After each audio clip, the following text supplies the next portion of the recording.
We're talking about Stefanie Pieper, a 31-year-old influencer from Graz, Austria, who is known for posting beauty, fashion, and singing content online. On November 23rd, 2025, Stefanie attended a Christmas party, and it was a completely normal night. Nothing out of the ordinary.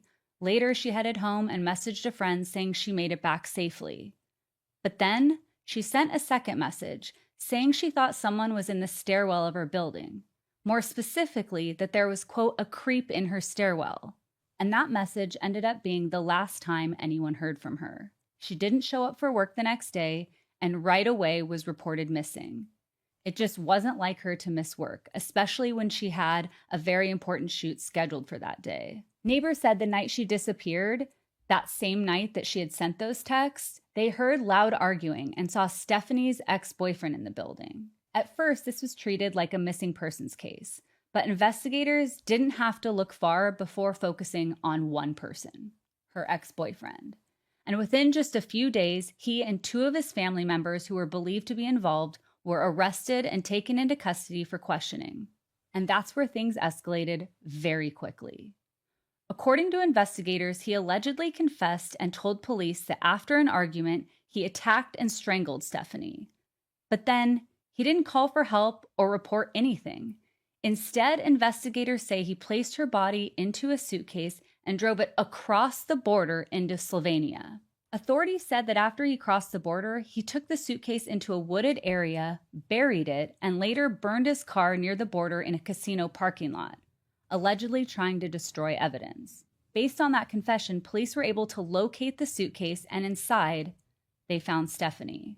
At that point, the case was clearly horrific, but it seemed pretty straightforward based on that confession and the evidence that matched his story. But it wasn't exactly as cut and dry as it looked. And here's where things get extremely horrific and hard to process. Prosecutors have recently said that it's entirely possible that Stefanie was still alive when she was placed inside that suitcase and buried. She was found with injuries on her face that they said could have come from attempting to bludgeon her way out of that suitcase, which is obviously so scary to even think about. And again, everyone's worst nightmare. Now, to be clear, this hasn't been verified by the medical examiner yet. It's just something investigators said was possible based on the early evidence, but it still is raising a lot of questions. If she was strangled, was it not fatal? Did she lose consciousness but not actually die? Did she wake up? Was she aware of what was happening?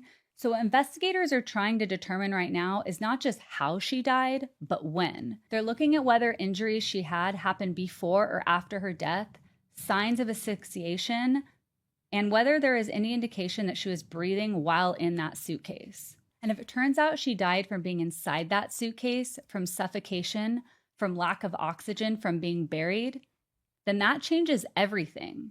Legally, it can impact charges and show proof of prolonged suffering. And emotionally, it makes this case even more devastating because it means there may have been a window of time where she was alive, trapped, and unable to escape. And when you think back to that final message, her saying she thought someone was in the stairwell, it holds an entirely different weight now because she obviously could have never imagined or seen this coming. So investigators are continuing to process forensic evidence, and the autopsy results will be key in confirming what exactly happened in those final moments. Stefanie's ex-boyfriend is currently awaiting pre-trial in Austria and is expected to face his trial later this year. If he's convicted, he's looking at a sentence of life in prison. And as of right now, this is one of those cases that everybody's talking about, has a lot of questions about, and wondering what really happened to Stefanie that night.